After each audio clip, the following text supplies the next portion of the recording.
ಸ್ನೇಹಿತರೆ, ಎಲ್ಲರಿಗೂ ನನ್ನ ಪ್ರೀತಿಯ ನಮಸ್ತೆ. ನಾನು ಅಶ್ವಿನಿ ವ್ಲಾಗ್ಸ್ಗೆ ಎಲ್ಲರಿಗೂ ಸ್ವಾಗತ.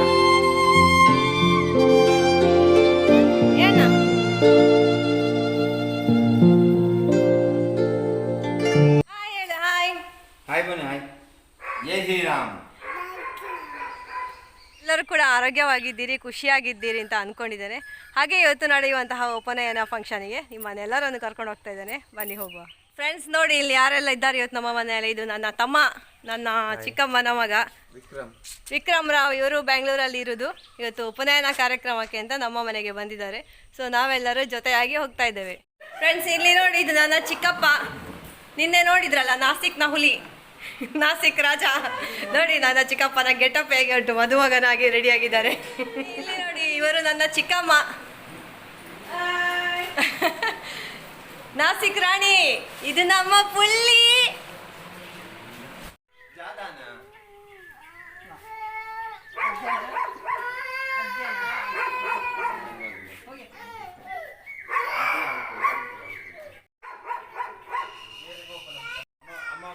ಫ್ರೆಂಡ್ಸ್, ಇದು ನನ್ನ ಚಿಕ್ಕಮ್ಮನ ಸೊಸೆ, ನನ್ನ ತಮ್ಮನ ಧರ್ಮಪತ್ನಿ ರಮ್ಯಾ ಅಂತ. ಮತ್ತೆ ಇಲ್ಲಿ ಚಿಕ್ಕಮ್ಮನನ್ನು ತೋರಿಸಿದಲ್ಲ, ಒಮ್ಮೆ ಹೊರಗಿನಿಂದ ಸರಿಯಾಗಿ ನೋಡಿ ಮದುಮಗಳಾಗಿ ಆಗಿದ್ದಾರೆ.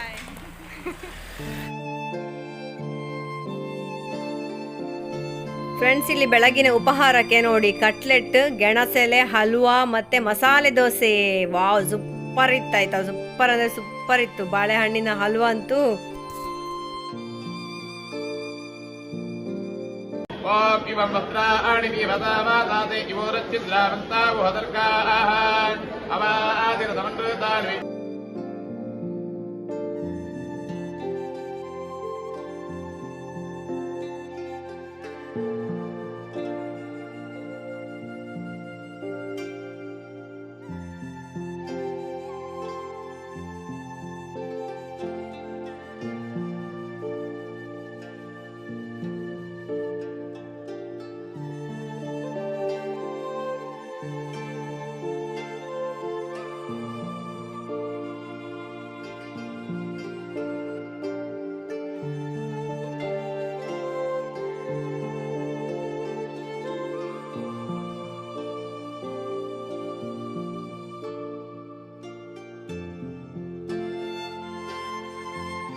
ಇದು ಹಿಡಿದೆತ್ತಿ ಆಲಿಂಗಿಸಿಕೊಂಡಿದ್ದೇನೆ.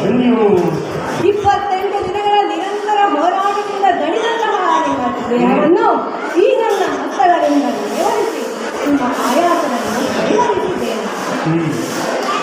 ಜಾಮವಂತರೇ, ಈಗ ಸಂತೋಷವೇನು? ಹಾಗಾದರೆ ಒಂದು ಮಾತನ್ನು ನೀವು ಆಲಿಸಬೇಕು. ಜಾಮವಂತನೇ, ಶಮಂತಕ ಮಳೆಯನ್ನು ಅರಸುತ್ತಾ ಈ ಕಾನನವನ್ನು ಪ್ರವೇಶಿಸಿದಂತಹ ಹೊತ್ತಿನಲ್ಲಿ ಈ ಗುಹೆಯೊಳಗಿನಿಂದ ಪ್ರಖರವಾದ ಕಿರಣವೊಂದನ್ನು ತಂದಂತಹ ನಾನು ಗುಹೆಯನ್ನು ಪ್ರವೇಶಿಸಿದೆ. ಆ ಹೊತ್ತಿಗಾಗಲೇ ನನಗೆ ಸ್ಮರಣೆಯಾಗಿತ್ತು. ಇದೇ ಆ ಜಾಮವಂತರು ನಾವು ತ್ರೇತಾಯುಗದಲ್ಲಿ ಹೊಂದಿದ್ದಂತಹ ಬಾಂಧವ್ಯದ ನೆನಪು ನನಗೆ ಆ ಹೊತ್ತಿನಲ್ಲಿ ಆಗುತ್ತದೆ.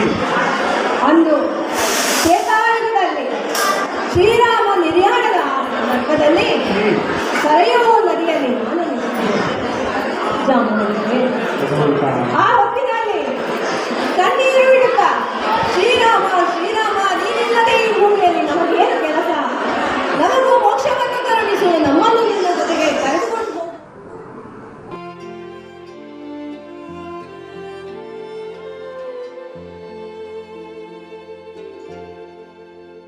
ಫ್ರೆಂಡ್ಸ್, ಇದು ನನ್ನ ದೊಡ್ಡಮ್ಮ. ನೋಡಿ ಇಲ್ಲಿ ಇನ್ನೊಂದು ದೊಡ್ಡಮ್ಮ, ಇದು ದೊಡ್ಡ ದೊಡ್ಡಮ್ಮ.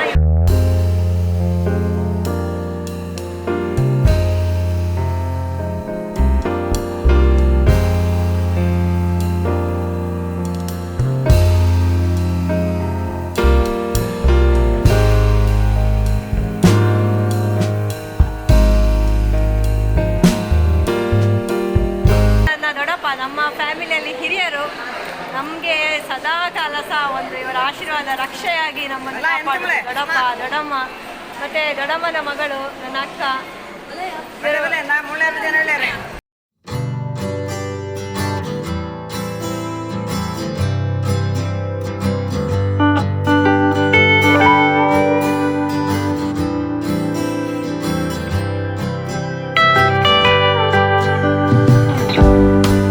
ಎಲ್ಲ ಬಂದೆವು. ಈಗ ನಮ್ಮ ಬಂಟಿದೊಂದು ವಾಕಿಂಗ್ ಆಗ್ತಾ ಉಂಟು.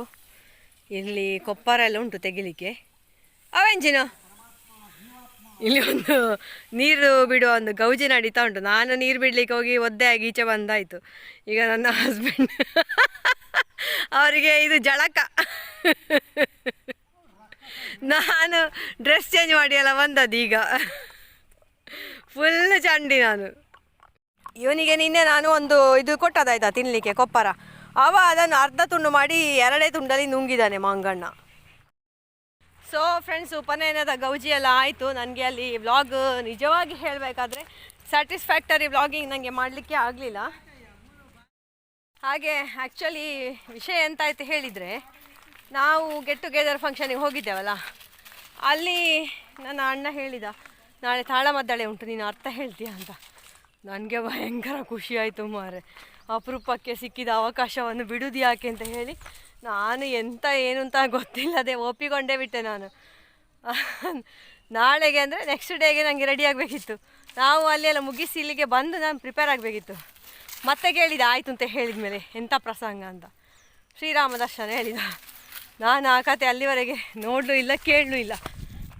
ಮುಹೂರ್ತ ಆದ ಕೂಡಲೇ ಅಲ್ಲಿ ತಾಳಮದ್ದಳೆ ಸ್ಟಾರ್ಟ್ ಮಾಡಿದ್ದಾರೆ. ಸೊ ನನಗೆ ಅದು ಕತೆ ಹೇಗೆ ಹೋಗ್ತದೆ ಅಂತ ಗೊತ್ತಾಗಬೇಕಲ್ಲ. ಹಾಗೆ ನಾನು ಅಲ್ಲಿಯೇ ಮುಂದುಗಡೆ ಚೇರ್ ಹಾಕಿ ಅವರೊಟ್ಟಿಗೆ ಕೂತ್ಕೊಂಡಿದ್ದೆ. ಅಂತೂ ನಾನೊಂದು ಪಾತ್ರಧಾರಿಯಾಗಿ ಅಲ್ಲಿ ಕೂತ್ಕೊಳ್ಬೇಕಾಗಿ ಬಂತು. ಹಾಗೆ ನನಗೆ ಸ್ವಲ್ಪ ಪ್ರೆಷರ್ ಕೂಡ ಇರ್ತದಲ್ಲ. ಅಂದರೆ ಫಸ್ಟ್ ಟೈಮು ಒಂದು ಹೊಸ ಪಾತ್ರ ಮಾಡೋದು, ಮತ್ತು ಯಾರು ಅರ್ಥಧಾರಿಗಳು ಏನು ಕತೆ ಅಂತ ಎಂಥ ಸಹ ನನಗೆ ಗೊತ್ತೇ ಇಲ್ಲ. ನಾನೊಂದು ತಗೊಂಡ ಡಿಸಿಷನ್ ಅಂತ ಹೇಳಿದರೆ ಅದು ಆನ್ ಸ್ಪಾಟ್, ಮತ್ತು ಒಂದು ಎಂತ ಹೇಳ್ತಾರೆ, ಸಾಧಾರಣ ಯಾರು ಸಹ ಅಷ್ಟು ಸುಲಭದಲ್ಲಿ ಒಪ್ಪಲಿಕ್ಕಿಲ್ಲ. ಹಾಗೆ ಸ್ವಂತ ತಗೊಂಡಿದ್ದೇನೆ ನಾನು.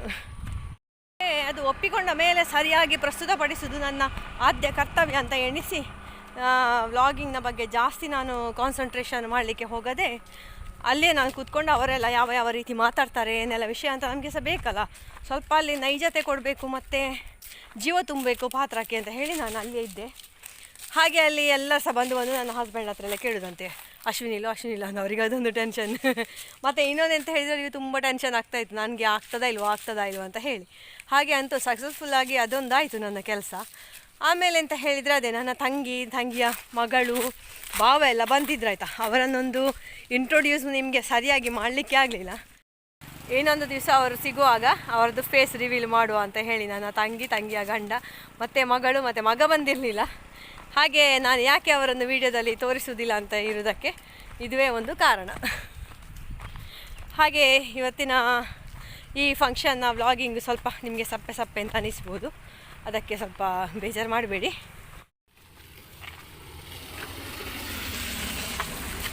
ನೋಡಿ, ನಾವು ಮಾತಾಡ್ತಾ ಇಲ್ಲಿಗೆ ಬಂದು ತಲುಪಿದ್ದೆವು ಬ್ರಿಡ್ಜಿನ ಹತ್ರ. ಹಾಗೆ ಉಂಟಲ್ಲ, ಈ ಹಾಲಲ್ಲೆಲ್ಲ ಫಂಕ್ಷನ್ ಆಗುವಾಗ ನಮಗೆ ಅದು ಸರಿ ಇದಿರೋದಿಲ್ಲ ಅಂತ, ಆ್ಯಂಬಿಯನ್ಸ್ ಕ್ಲಿಯರ್ ಇರೋದಿಲ್ಲ ಅಂತ, ನಾವು ಮಾತಾಡಿದ್ದೆಲ್ಲ ಸರಿ ಕೇಳೋದಿಲ್ಲ ಅಲ್ಲ, ಒಂದು ನೋಡುವವರಿಗೆ ಸಹ ಅದು ಖುಷಿ ಆಗೋದಿಲ್ಲ. ನಾವೆಂತಾದರೂ ಮ್ಯೂಸಿಕ್ ಹಾಕಿಯೇ ಅದೆಲ್ಲ ವೀಡಿಯೋಸ್ ಮಾಡಬೇಕಾಗ್ತದೆ. ಹೊರಗಡೆ ಎಲ್ಲ ಮಾಡಿದರೆ ಸ್ವಲ್ಪ ಕ್ಲಾರಿಟಿ ಇರ್ತದೆ, ಅದೇ ಒಳಗಡೆ ಮಾಡಿದರೆ ಅಷ್ಟೊಂದು ಇದಾಗೋದಿಲ್ಲ. ನಾವು ಬೊಬ್ಬೆ ಹಾಕಿ ಎಲ್ಲ ಮಾತಾಡಿದ ಹಾಗೆ ಎಲ್ಲ ಆಗ್ತದೆ, ಕೇಳುವವರಿಗೆ ಸಹ ಒಂದು ಖುಷಿ ಆಗೋದಿಲ್ಲ. ಹಾಗೆ ಸ್ವಲ್ಪ ನಾನು ಅಷ್ಟಾಗಿ ವಿಡಿಯೋಸ್ ಎಲ್ಲ ಮಾಡಲಿಲ್ಲ ನಾನು. ನೋಡಿ, ಸನ್ಸೆಟ್ ಚೆಂದ ಕಾಣ್ತಾ ಉಂಟು ನನ್ನ ಹಿಂದೆ. ಎಲ್ಲ ಬಿಟ್ಟು ವಿಡಿಯೋದಲ್ಲಿ ನನಗೆ ನನ್ನ ಗಂಡನನ್ನು ಮತ್ತು ನನ್ನನ್ನು ಕೂಡ ಚೆಂದ ಮಾಡಿ ಎಲ್ಲ ಹೊರಟಾದ ಮೇಲೆ ನಿಮಗೆ ತೋರಿಸ್ಲಿಕ್ಕೆ ಆಗಲಿಲ್ಲ. ನಾನು ಅಷ್ಟು ಅಂದರೆ ಆ ಪಾತ್ರದ ಬಗ್ಗೆ ನಾನು ಫುಲ್ ಕಾನ್ಸಂಟ್ರೇಟ್ ಆಗಿದ್ದೆ, ಜಾಸ್ತಿ ವ್ಲಾಗಿಂಗ್ನ ಬಗ್ಗೆ ಮನಸ್ಸು ಕೊಡದೆ ಹಾಗಿದ್ದೆ. ಹಾಗೆ ಎಲ್ಲ ಆಗುವಾಗ ಮಧ್ಯಾಹ್ನ ಆಗಿತ್ತು ಅಂತ, ಅಲ್ಲಿ ಫಂಕ್ಷನ್ ಎಲ್ಲ ಮುಗಿಯುವ ಮಧ್ಯಾಹ್ನ ಆಗಿತ್ತು. ಮತ್ತು ಊಟದ ಇದೆಲ್ಲ ತೋರಿಸು ಅಂತ ಹೇಳಿದರೆ ಎಲ್ಲ ಬಡಿಸಿ ಇದು ಸ್ಟಾರ್ಟ್ ಆಗಿತ್ತು ಅಂತ. ನಾನು ಹೋಗುವಾಗ ಫಸ್ಟ್ ಇದ್ದು ಪಂದ್ಯ ಸಹ ಮುಗಿದಿತ್ತು. ಮತ್ತು ನಾವೆಲ್ಲ ಬಫೆಯಲ್ಲಿ ಊಟ ಮಾಡಿದ್ದು. ಹಾಗೆ ಬಫೆದ್ದೆಲ್ಲ ನಿಮಗೆ ತೋರಿಸೋದು ಬೇಡ ಅಂತ, ನನಗೆ ಅಷ್ಟು ಇಷ್ಟ ಆಗಲಿಲ್ಲ ತೋರಿಸಲಿಕ್ಕೆ. ಹಾಗೆ ಅದೊಂದು ಇದು, ಮತ್ತು ಒಳ್ಳೆಯದೆಲ್ಲ ಊಟದ ವ್ಯವಸ್ಥೆ ಎಲ್ಲ ಭಾರಿ ಚೆಂದ ಮಾಡಿದರು. ಮತ್ತು ಬೇರೆ ಎಲ್ಲಿ ಸಹ ನನಗೆ ಯಾರ ಹತ್ರ ಸಹ ವೀಡಿಯೋಸ್ ಎಲ್ಲ ಸಿಗಲಿಲ್ಲ ನಿಮಗೆ ಒಂದು ಶೇರ್ ಮಾಡುವ ಹೇಳಿದರೆ. ಹಾಗೆಲ್ಲ ಒಂದು ಕತೆ, ಉಪನಯನ ಫಂಕ್ಷನ್ನ ಒಂದು ಕತೆ. ಸೊ ಈ ವಿಡಿಯೋ ನಿಮಗೆ ಇಷ್ಟ ಆಗಿರ್ಬೋದು ನಾನು ಅಂದ್ಕೊಂಡಿದ್ದೇನೆ. Thank you for watching. Take care. Bye bye. Stay happy, healthy and fit. ಜೈ ಶ್ರೀರಾಮ್. ಬಂಟಿ ಗುಡ್ಡು ಬಾಯಿ ಕುರ್ತೇಲ್ ತಿನ್ಪೇಲೆ ಗುಡ್ಡು ಬಾಯಿ. ಬಂಟಿ ಶುಕ ಶೇಲೆ ಐಶ್ಯ.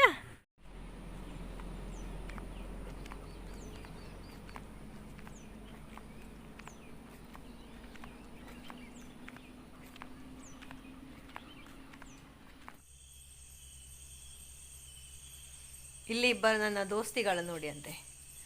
ಸಂಜೆದು ನನ್ನ ವಿಡಿಯೋ ಎಂಡ್ ಮಾಡಲಿಕ್ಕೆ ಇವತ್ತೊಂದು ಸೀನ್ ನಿಮಗೆ. ನನ್ನ ದೋಸ್ತಿಗಳು ನೋಡಿ. ದಾದ ಬಂಟಿಗೆ ಉಂಟಲ್ಲ ಹೆದರಿಕೆ ಆಗೋದು ಅವಳನ್ನು ನೋಡುವಾಗ. ಬಂಟಿ ಪೊಡಿಗೆ ಅಪ್ಪ ನಾಳೆ ಸುನ್ನಾಗ ಅವನಿಗೆ ಅಂತ ಹೇಳಿದರೆ ಆ ಬೆಕ್ಕು ಅವನ ಪ್ಲೇಸ್ ಆಕ್ಯುಪೈ ಮಾಡ್ತಾ ಉಂಟು ಅಂತ ಟೆನ್ಷನ್. ನೋಡಿ, ಇನ್ನೊಂದು ಜನ ಬಂತು ನೋಡಿ, ನಾನು ಹೇಳಿದಲ್ಲ ಇವನಿಗೆ ಮಂಡೆ ಬಿಸಿ ಆಗೋದು. ಪಾಪ ದಾತಮ್ಮ ಮಳ ಆಳ ಅಲ್ಲಿ ಲುಟ್ಯಂಪಳ ಅವಳು ಗುಂಡಮ್ಮ. ಏಯ್ ಬಜಾಕೊರೆ